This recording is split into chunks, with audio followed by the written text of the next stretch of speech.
क्या है रिया, आप मुझे देखकर हंस क्यों रही हैं? बहुत बुरी बात है। आप खुद ही कहती हैं कि किसी का मजाक उड़ाना बुरी बात है। रोनी, ये क्या पहन के घूम रहे हैं आप? किसी की शादी पे जा रहे हैं आप? अरे रिया, शादी पे ऐसे जाते हैं? तो रोनी, ऑफिस ऐसे आते हैं?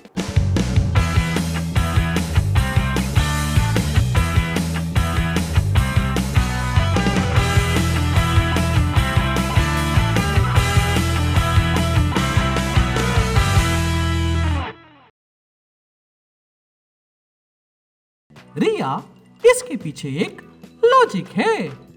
ओहो, तो रोनी क्या है वो लॉजिक?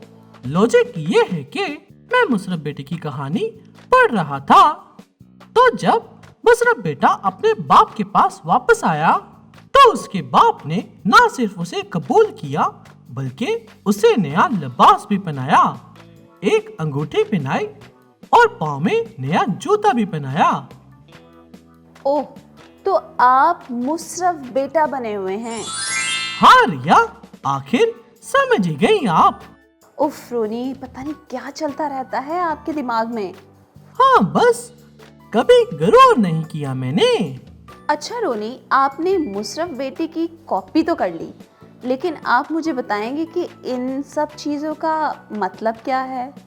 मतलब? किन चीजों का मतलब? आहिस्ता रोनी, आप तो मुझे बहरा कर देंगे।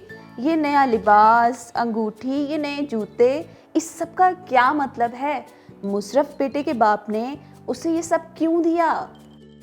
लो, अब इसका क्या मतलब होगा? मुशर्रफ बेटे का बाप उससे प्यार करता था। जब वो बुरे कामों से मना हो गया तो उसके बाप ने उसे माफ कर दिया, इसलिए उसका बाप खुश हो गया। रोनी, मैंने आपसे मुशर्रफ बेटे की कहानी नहीं पूछी, वो मुझे पता है कि क्या हुआ था। मैं तो पूछ ये रही हूँ कि ये नया लिबास, अंगूठी और जूते पहनाने का आखिर क्या मतलब था? इस कहानी से हम क्या सीखते हैं? रिया, अब आपके सवाल बढ़ते जा रहे हैं। ये कहानी क्या सिखाती है ये मुझे नहीं पता। और लिबास का मतलब कपड़े, अंगूठे का मतलब रिंग जो हाथ में पहनते हैं, और जूता मतलब जूता जो पाँव में पहनते हैं। और क्या मतलब होता है इनका? कैसी बच्चों जैसी बातें कर रही हैं रिया आप? ओह, बच्चों जैसी बातें कर रही हूँ मैं? रोनी, साफ साफ क्यों नहीं कहते कि आपको नहीं पता? खैर, अगर आपका हो गया हो तो मैं कुछ बोलूं? जी जी बिल्कुल बोले और बताएं। लग रहा हूँ ना एकदम मैं हीरो? हीरो तो कहीं से नहीं लग रहे रोनी। हाँ, लेकिन अजीब जरूर लग रहे हैं। अजीब? मैं अब आपसे बिल्कुल बात नहीं करूँगा रिया। और अगर मैं आपको इन तीनों चीजों का मतलब बताऊं तब भी बात नहीं करेंगे? पहले बताएं, फिर सोचूंगा। ओह, एटीट्यूड। यस। तो मिस्टर एटीट्यूड, प्यारी बात यह है कि हम सब मुशर्रफ बेटे की तरह हैं। हम सब अपने बाप यानी आसमानी बाप की नाफरमानी करते हैं, और जब हम उसके पास वापस आते हैं तो ठीक वैसे ही जैसे मुशर्रफ बेटे के बाप ने उसे कबूल किया था, वो भी हमें कबूल कर लेता है। रिया, खुदा के जैसी मोहब्बत कोई किसी से नहीं कर सकता। बेशक रोनी, और जैसे मुशर्रफ बेटे के बाप ने अपने नौकरों से कहा कि उसे अच्छा लिबास पहनाया जाए, वैसे ही हमारा आसमानी बाप भी हमारी गंदगी और नापाकी को हमसे दूर करता है और हमें साफ और पाक लिबास पहनाता है। लेकिन रिया, मुझे तो आज तक खुदा की तरफ से कोई भी लिबास नहीं मिला, तो मतलब मैं तो नापाक हूँ। इसीलिए तो रोनी मैं कहती हूँ कि रोज नहा लिया करो आप। हद है रिया। ओहो रोनी, बुरा मत मनाएं। जो लिबास खुदा बाप ने हमें दिया है उससे अच्छा और खूबसूरत लिबास हो ही नहीं सकता, क्योंकि वो लिबास यीशु मसीह है, जिस पर ईमान लाकर उसके खून से हम पाक हो जाते हैं और हमारी तमाम नापाकी हमसे दूर हो जाती है। ओह, तो ये मतलब है लिबास का? जी हाँ रोनी। और अंगूठे का क्या मतलब है रिया? रोनी, बाइबल मुकद्दस में अंगूठी का मतलब इज्जत और इख्तियार है, जैसे बादशाह की अंगूठी। और बादशाह जिसको अंगूठी दे उसका मतलब है सबको उसकी इज्जत करनी चाहिए। तो रिया, मुसरत बेटे की कहानी हमें बताती है कि खुदा बाप ने अपना इख्तियार भी हमें दिया है।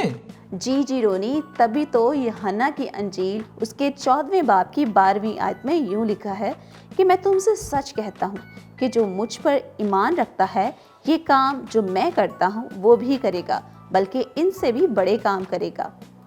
आमीन। वाह, ये कितना जबरदस्त है। अब जल्दी बताएं कि जूता पहनाने का क्या मतलब है? जूता पहनाने का मतलब रोनी, वो तो मैं भूल गई हूँ। रिया, मुझे पता है आप मेरी नकल उतार रही हैं। आपको सब याद है। अब ओवर एक्टिंग ना करें। अरे वाह रोनी, आप तो बहुत स्मार्ट हो गए हैं। हो गए क्या मतलब? मैं हूँ ही स्मार्ट। हाँ, वो तो आप लग ही रहे हैं। खैर, आगे चलते हैं। जी जरूर। तो रोनी, पुराने ज़माने में जब लोग गुलाम रखा करते थे तो गुलाम जूते नहीं पहना करते थे, जबकि घर के बेटे जूते पहना करते थे। तो इसका मतलब क्या हुआ? समझ गया रिया। इसका मतलब ये है कि मुसरत बेटे के बाप ने उसे जूते पहनाए, क्योंकि उसने उसे नौकर या गुलाम की हैसियत से नहीं बल्कि बेटे की तरह कबूल किया।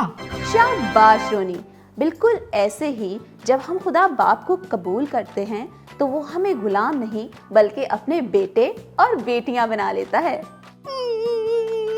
क्या हुआ रोनी, एकदम से रोना क्यों शुरू कर दिया? कुछ नहीं रिया, ये तो खुशी के आंसू हैं कि हम सब गुनाह करते रहते हैं, लेकिन खुदा हमसे कितना प्यार करता है कि जब हम तौबा करते हैं तो वो हमेशा माफ करता है। सो तो है रोनी, खुदा की मोहब्बत है ही बेमिसाल। अच्छा न रोनी, अब बस भी करें, अब रोना बंद करें आप। क्योंकि रिया मैं बहुत खुश हूँ। थैंक यू रिया, इतनी अच्छी बातें बताने के लिए। वेलकम रोनी, लेकिन खुशी दिखाने का ये थोड़ा अजीब तरीका नहीं है?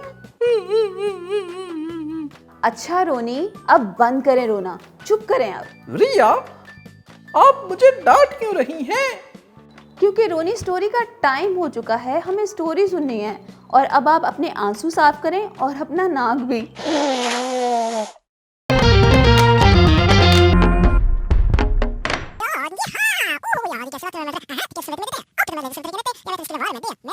ओह, ठीक है। Hello friends, welcome to the segment जिसका नाम है हीरोज ऑफ फेथ। फ्रेंड्स, आज हम लाए हैं आपके लिए एक बहुत ही अमेजिंग स्टोरी। कहानी शुरू करने से पहले क्या आप मुझे बता सकते हैं कि आपने कभी बहरी जहाज या कश्ती का सफर किया है? मैं एक बार कश्ती में बैठी थी और हर तरफ इतना सारा पानी था कि मुझे डर लग रहा था कि कहीं मैं पानी में ना गिर जाऊं, लेकिन मैंने काफी एंजॉय भी किया। तो निम्रा, अगर आप पानी में गिर जाती तो फिर क्या होता? हमजद भाई, मैं डूब भी तो सकती थी क्योंकि मुझे तैरना बिल्कुल भी नहीं आता। फिर तो हो सकता है कि किसी मछली को आपको बचाने के लिए आना पड़ता। अमजद भाई, मैं यूना नबी थोड़ी हूँ। सो तो है। दोस्तों, क्या आप यूना नबी के बारे में जानते हैं? अगर नहीं जानते तो हम बताते हैं। यूना खुदा का नबी था जिसे एक रोज खुदा ने हुक्म दिया कि यूना, मैं चाहता हूँ कि तू नैनवा शहर को जा, क्योंकि वहाँ के लोग बहुत बुरे काम करते हैं। उन्हें जाकर खबरदार कर कि मैं 40 दिनों के बाद नैनवा शहर को तबाह कर दूंगा। यूना ने सोचा कि इनको गुनाह की हालत में रहने दूं ताकि ये सजा पाएं, और ये मेरी कौम के दुश्मन भी हैं, इसलिए मैं नहीं जाऊंगा और उनके पास जाकर मुनादी नहीं करूंगा। और फिर यूना ने ये फैसला किया कि वो नैनवा के बजाय तरसीस शहर को जाएगा। और जब जहाज चलना शुरू हुआ तो आसमान एकदम साफ था और सूरज तेजी से चमक रहा था और यूना जहाज के निचले हिस्से में जाकर सो गया। यूना ने सोचा कि ऐसा करने से शायद वो खुदा की नजरों से बच जाएगा, लेकिन फिर एकदम से आसमान पर काले बादल छा गए और सूरज छुप गया और समंदर में लहरें उठना शुरू हो गई और उन लहरों ने जहाज को अपनी लपेट में ले लिया। तूफान बहुत तेज होता गया और जहाज डूबने लगा और जहाज में मौजूद तमाम लोग बहुत घबरा गए और उन सब लोगों ने अपने अपने देवता से दुआ की, मगर तूफान ना रुका। और फिर मल्लाह ने यूना से कहा, तू भी अपने खुदा से दुआ कर, शायद तूफान रुक जाए। जब सबने देखा कि तूफान तो थमने का नाम ही नहीं ले रहा, तब जहाज पर मौजूद तमाम लोगों ने आपस में फैसला किया कि हम कुरा डालते हैं ताकि मालूम हो सके कि ये तूफान किसकी वजह से आया है। और दोस्तों, कुरा यूना नबी के नाम का निकला। तो क्या लगता है दोस्तों, अब यूना के साथ क्या करेंगे? सब लोग यही सोच रहे थे कि अब हम क्या करें। तब यूना ने उनसे कहा कि मुझे समंदर में फेंक दो तो ये तूफान रुक जाएगा। और हैरानी की बात तो ये थी कि जैसे ही यूना को समंदर में फेंका गया, तूफान एकदम थम गया। तो दोस्तों, क्या लगता है आगे क्या हुआ? क्या यूना डूबकर मर गया? समंदर से एक बड़ी सी मछली निकली और उस मछली ने यूना को निगल लिया। वाओ! ओह, यूना को लगा कि शायद अब वो नहीं बचेगा, लेकिन जब उसने आंखें खोली तो उसको मालूम हुआ कि वो एक बहुत बड़ी मछली के पेट में है और वो भी जिंदा, सही सलामत। है ना अमेजिंग? ये तो सच में बहुत अमेजिंग है। और यूना 3 दिन और 3 रात तक मछली के पेट में रहा और उसने सच्चे दिल से खुदा से तौबा की और वादा किया कि वो हमेशा खुदा का वफादार बनकर रहेगा। और खुदा ने यूना की दुआ सुनी और मछली को हुक्म दिया तो उसने यूना को खुश्क जमीन पर उगल दिया। अब खुदा ने यूना को दोबारा हुक्म दिया कि वो नैनवा शहर में जाए और जाकर ये मुनादी करे कि अगर तुम अपने गुनाहों से तौबा नहीं करोगे तो 40 रोज के बाद नैनवा शहर बर्बाद हो जाएगा। और यूना ने खुदा की बात मानी और ऐसा ही किया। तो दोस्तों, ये हुई ना ईमान में खुदा के हुर वाली बात। और तब नैनवा के लोगों ने यूना के पैगाम को कबूल किया और अपने बुरे कामों से बाज आए और खुदा से माफी भी मांगी। और दोस्तों, खुदा ने नैनवा के लोगों को माफ कर दिया और उनको सजा ना दी। इसी तरह यूना नबी ने जान लिया कि खुदा कितना मेहरबान और रहम करने वाला है। फ्रेंड्स, अगर आपने भी यूना नबी की तरह खुदा की नाफरमानी की है तो अभी भी कुछ बिगड़ा नहीं है। यूना नबी की तरह खुदा से माफी मांगे और खुदा से वादा करें कि आप वो ही करेंगे जो खुदा चाहता है। और हाँ, इस एपिसोड को दूसरों के साथ शेयर करना मत भूलिएगा। इसी के साथ हमें दे इजाजत, फिर मिलेंगे नेक्स्ट एपिसोड में एक और ईमान के हीरो की कहानी के साथ। बाय।